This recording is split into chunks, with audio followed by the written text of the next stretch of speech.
Hello, dear viewer. Thank you very much for joining us on Guest of the Week, the program that features individuals who have continued to impact our society in one way or another, and we take learnings from their lives as young people or people just generally in society. My name is Obi Chukwemeka Oti.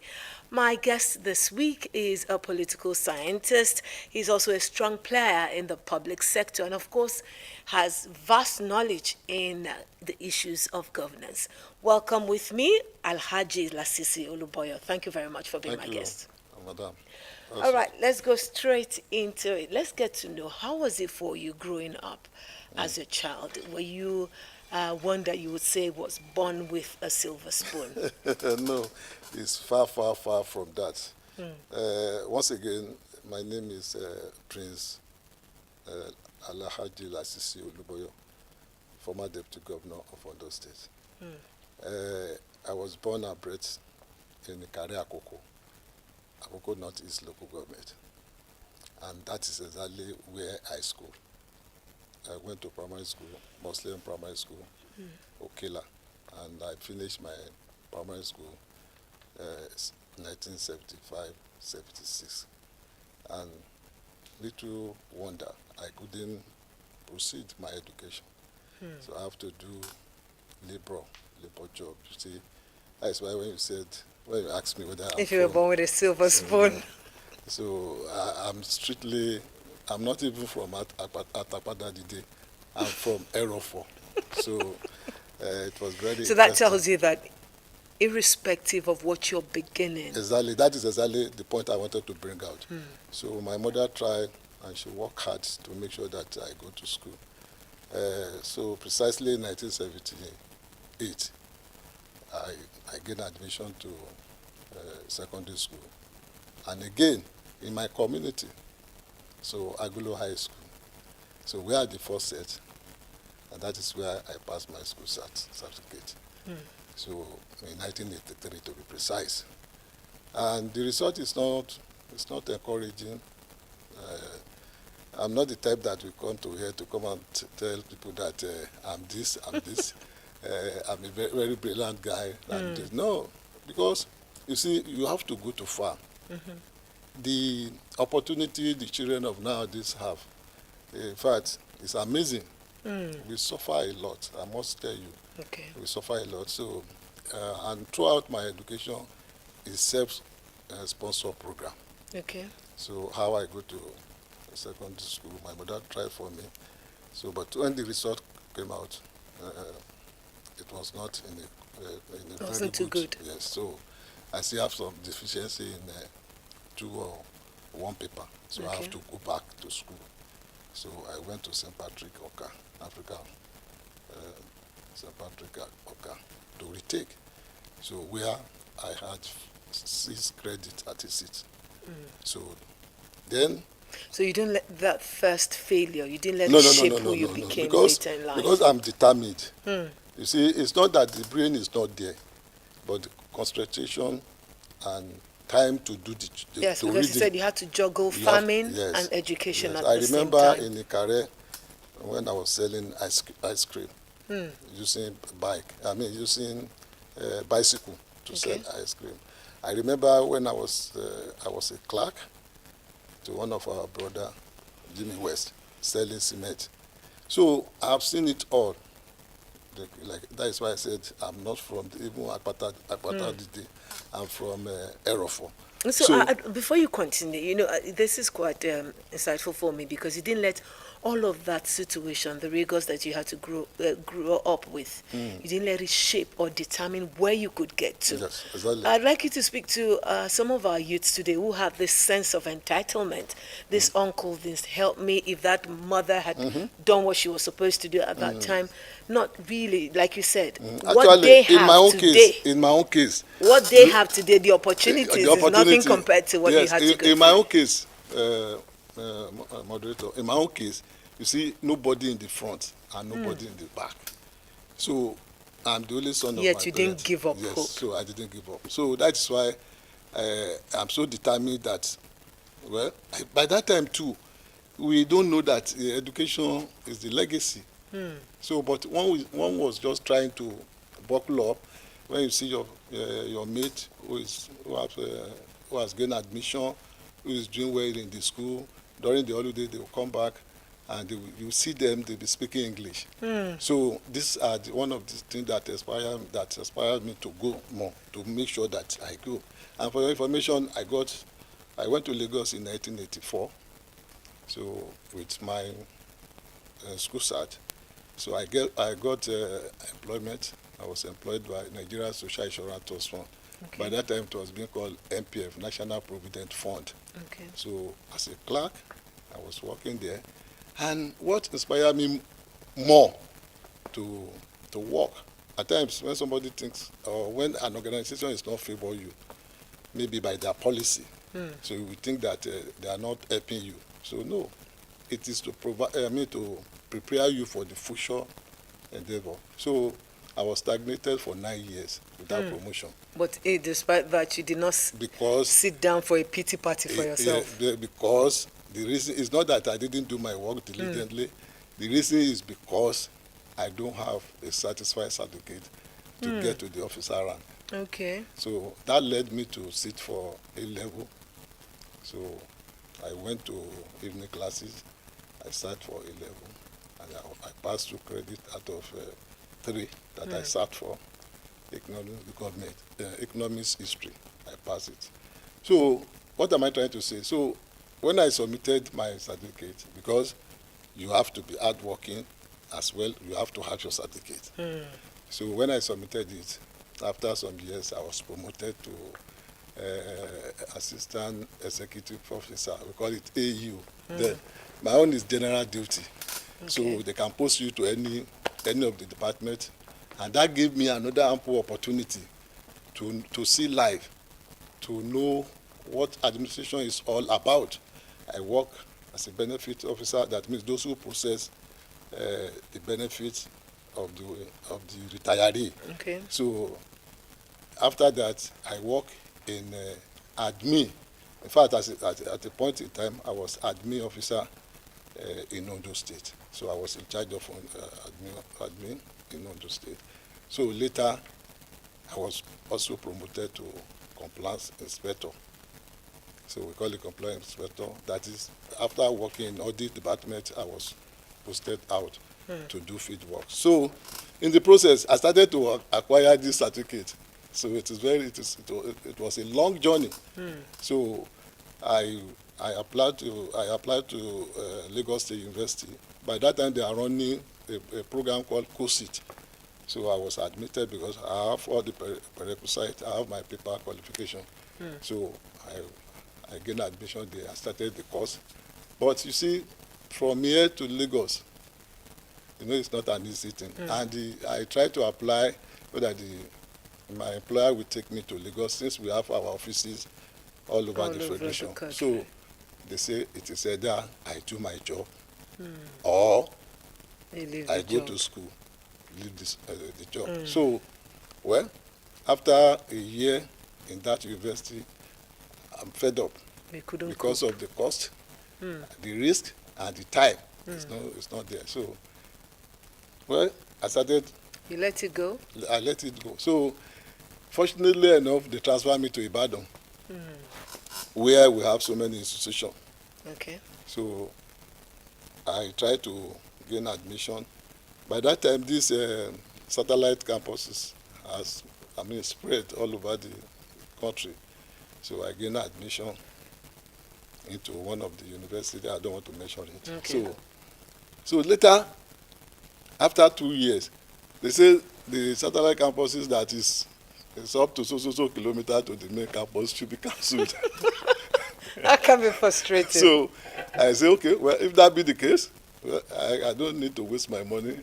You stopped again? I stopped. So after a year or 2 years, they now transfer me again. They transfer me to Sapele. So I now gain admission into Abraka University. Okay. So it's very close to Sapele. Okay. So I was doing my job.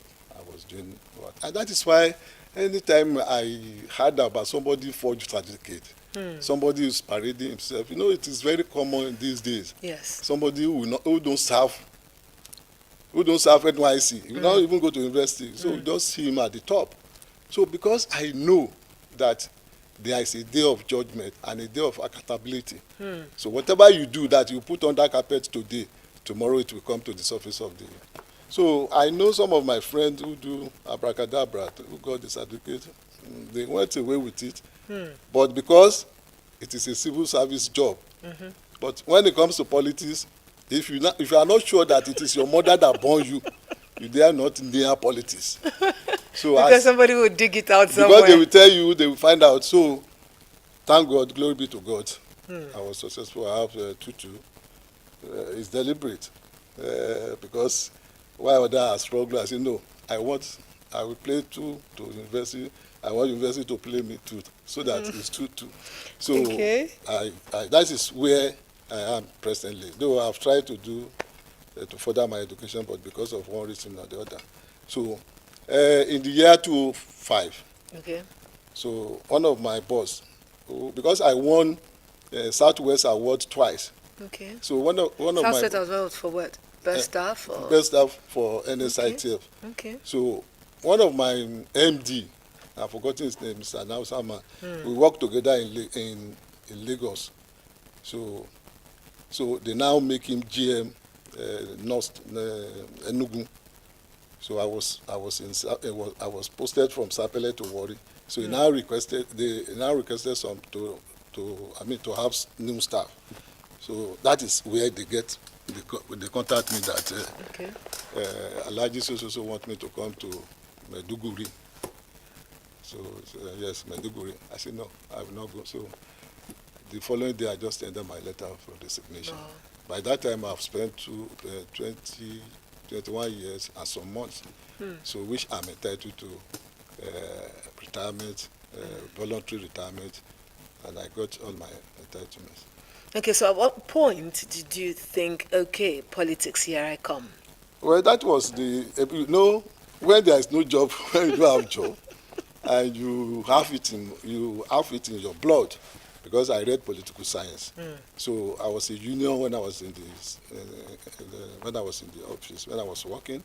And not only that, when I was in the school, I was one of the prefects that runs, what we can call our Oniba. This is how we want it. This teacher is not good. So it has been in me. I always fight for justice. It is inborn. I was born with that. I hate cheating, and I don't want somebody to step on another person's right. So I don't like it. Injustice is what I hate most. So I went to join a group then. Baba Iwakun, Kayode Iwakun was my leader. So we formed. By that time, Atiku and Obasanjo was on the loggerhead. So Atiku has his Turaki movement something. So we joined that group, started working. So I later joined PDP. So we are together. So but later that group joined Mimiko. When Mimiko pulled out, he wanted to. He was a minister. He wanted to run, but the party didn't allow him. So he has to, all his group they came together and they choose a platform, and we choose Labour Party. That is how I started acting. Full politics. So I was a state secretary campaign committee for Mimiko, while Oyalademeyin was the chairman campaign committee. So that's why I started my politics. So it's quite interesting to hear you say that it was your spirit for justice, quest for justice, and making sure that people's rights were defended at all times that actually spurred you into politics. Because many Nigerians will say a lot of our politicians today are of the stomach infrastructure and it's always about them and never about the people. That's what people normally would believe. But that's not your case. No. Because I got opportunity to serve this state, and I'm happy. This is a television program. Those who don't know my name, they know me physically. So I was opportune to serve as a commissioner for the first time, natural resources. And you need to know the terrain of that ministry. It's one of the difficult ministry because it's an internal generated ministry, revenue, internal generation revenue in the state. So whereby we have so many, the agbigis, those who are driving that big lorries. Yes. So we have the finishers, we have the, what they call, those who are, who plant India hemp. Okay. So it's a very serious ministry that if you don't have the intelligence, if you don't have the wisdom, if you don't have what I can call diplomacy, so you will not be able to run that place well. And you were able to manage it well. I was able to manage. In fact, that was the place, that was where I got my feet in politics. And that is where my governor, my leader, Mimiko, discovered me, that this man is, we should not let go. So from there, when they dissolved, the second time I got an employment, I get appointment too. I was appointed as commissioner for agriculture. Okay. So Minister of Agriculture is bigger than Minister of Natural Resources. Okay. You know, we have INFAD, we have ADP, and we have FADAMA.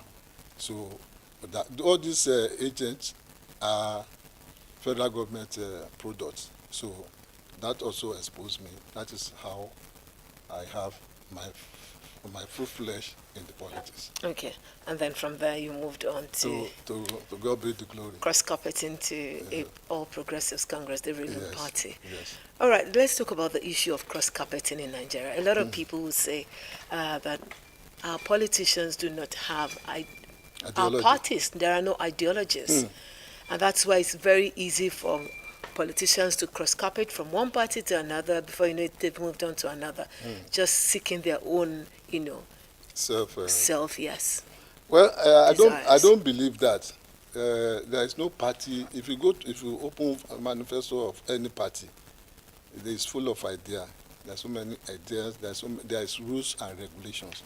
But the problem is that I want to say that our judiciary has a lot to do. That is number one. So in Yoruba, somebody may decide to make your farm road.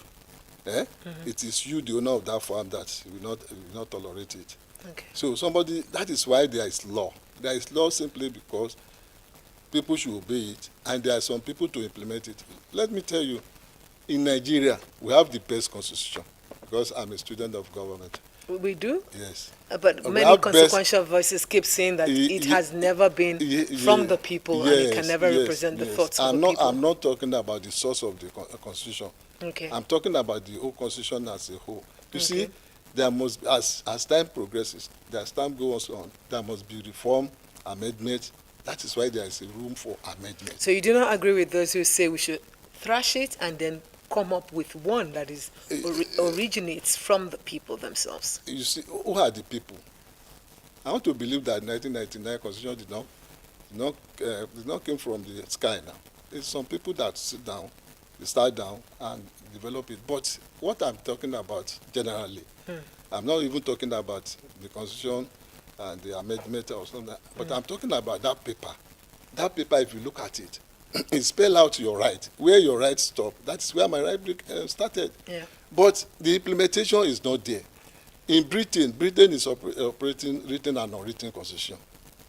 That means part of their constitution is written. But in Nigeria, everything about our country is written. That is the aspect I'm saying that is very, very good. Okay. So you understand? So, and it is clearly spelled out. This is your right. This is what government should do. But still, you will see that somebody will run foul of it. That is why I'm talking about implementation. Okay. I agree there's some area that they should amend. So you understand? But the problem is that implementation, people who enforce that law are not fair to Nigerians. Okay. And they don't want Nigeria to progress. Look at our judiciary. You will see black, they will say it's white. And then not only that, the somebody that took the matter to the court he saw it as a black thing. You see judgment is not there for. So it's inconsequential what the judge now yes, comes so up with. then having believed that he can maneuver himself. Sure, you understand? It's a different thing that no, this thing court have to explain it. They have to, but this is a very clear picture, a clear something that you are wrong, but you still go to court and you still get judgment for it. I don't want to judgment in favor of, in favor knowing of that what you're you, wrong. even in your mind, in your conscience. Look at what is going on in the election these days. So I don't want to mention even the one that just took place, local government election that took place.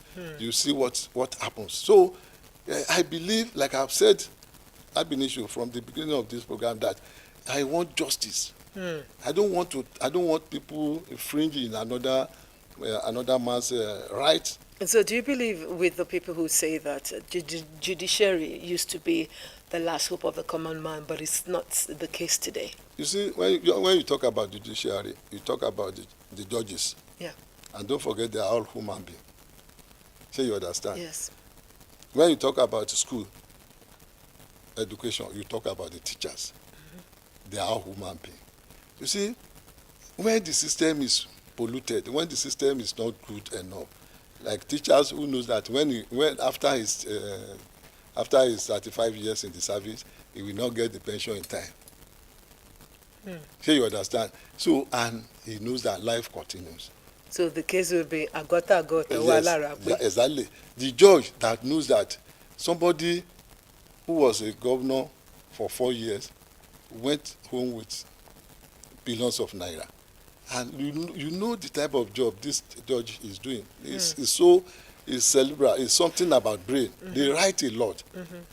They write a lot. Most especially in Nigeria, there is no computer. We're having the technology coming to yes, play. okay. So that is exactly what the problem. They now think that after all these years, when I'm 65, I will go home with tippers. So when we talk about judiciary, and we still have some good judges. That is why I don't want to condemn them upright. All right. Let's talk quickly about your intention. You're actually one of those vying for the position of party chairmanship in the state, talking about the All Progressives Congress. Could you talk to us about that? What would you be bringing to the table for the people of your party and, of course, for Ondo State people as a whole? Well, I thank you very much for asking me this question. It's a very good question anyway. But I want to assure you that when you look at the pedigree, the antecedent of all people that are contesting and that you will still know that I'm still the best materials. This is not but I know myself. And when you talk about APC, I have served within 6 years or 5 years. Don't let me be exaggerated. Within 5 years, I've been APC. I've served in key committee. I've served as a chairman of disciplinary committee. Okay. I've served as a chairman of reconciliation committee. Sure, you understand? Okay. Apart from being a commissioner, being deputy governor, apart from being, I'm a state organizing secretary for AC. So during the AC, I don't want to go to that because so I have leaders who are in APC now. So we started together. I was a member of steering committee of AC. Don't forget that AC metaphors to APC. So what I'm trying to say is that going by experience, I think I'm the most qualified. Then when you ask me what am I going to address your question, bring. You see, experience is the best teacher. Okay. I know where to choose species members. All right. One, I'm going to make sure that there is what they call local content in everything the government want to do. Take for example, if you want to award contract, so I will make sure that You talk about stomach infrastructure just now. You see, there is no free thing. In Freetown? Yes, in town. So you must, anybody that works for any aspirant is looking forward to get something. And once that aspirant now wins the race, you must give back to them. But the system didn't allow it. If not for Ayedatiwa now, that is trying to give palliative to the ESCO of the party. So you understand. Okay. But if I'm there as a chairman, I will encourage Mr. Chairman to look at the area, Mr. Governor, to look at the area of what we call local content. Local content in the sense that if you are awarding road, yes, the members of the party may not have the finance muscle to go for that contract. But what of drainage? We have artisans, we have people in the town, we have members of this party that are bricklayer, that are carpenter. So I will encourage Mr. Governor to look into that side. Okay. All those small jobs. Let me give you a small story about Baba Adefarati, blessed memory. So when he was governor, so he will give all the road, the drainage, 100 meter, 200 meter. They distributed it to the members. The beauty of it is that, you see. But would that be at the cost of quality? No. When you talk about quality, there is a specification for any job.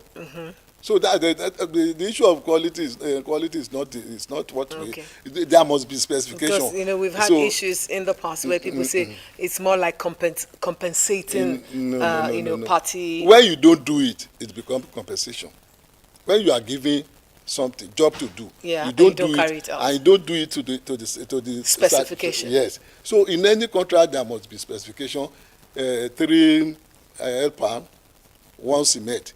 It's clear. All right. Because our time is really fast spent, I'd like you to give a word to the young people who are watching us today. Yes. Before I go there, man, let me tell the people that you see, reconciliation is very matter. Truthfulness is very matter when it comes to. I will make sure that I provide pre-level ground for the members. You see, one of the areas, because I told you that I was once a chairman of reconciliation committee. So when the committee sat down, people that are not happy, grievances, they were able to pour out their minds. And it based on injustice. So one of the things that I will do as a chairman is that I will make sure that there's justice, equity, and fair play for all. So that is it. Then come back to your question that one word for the youth. The youth of nowadays, they are so clever, brilliant, but they are faster than their leg. So they want to become rich at the night. Just in a jiffy, they want to be. Then they don't look at what I told you about myself. Yes. In fact, I have a lot to say when it comes to that, but because of our Despite time, the failures that you faced, you stood strong. The youth of these days, they are not patient. They are impatient. So I want to encourage them to be patient. And I pity the parent. You see, you sponsor the child to school. He will come out, he will not get a job. Then he get married. The wife has no job. The husband has no job. They have to born now. They deliver. The wife will be pregnant. It is the parent that will take care of the pregnancy. And when they get children, it is the parent that will take the children to the school, feeding the two of them, and then including the children. So, and that was one of the factors. That is one of the reasons why these children are doing like that. But I want them to know that it doesn't last. When you cut shortcut, it doesn't last. So I want to appeal to them. Yes, you continue to strive, you continue to work hard, pray, and I know that. And let me tell you, I've totally run out of time. Okay, so I think that would be a good place to leave it. There are no shortcuts in life. There's no easy way out. Yes. It's hard work, determination, and then you get to your success, Exactly. to that path where you're headed. And then, of course, failures. I love the fact that in your life, you made us understand that failures are a part of life, it's not even the barrier. on your way to success. Yes, yes. That would be a good place to leave it. Thank you so very much, Thank you. Prince ALHAJI LASISI OLUBOYO. Thank you very much. Thank You so very much, dear viewer. Let's do this again same time next week. My name is Obi Chukwemeka saying bye-bye for now.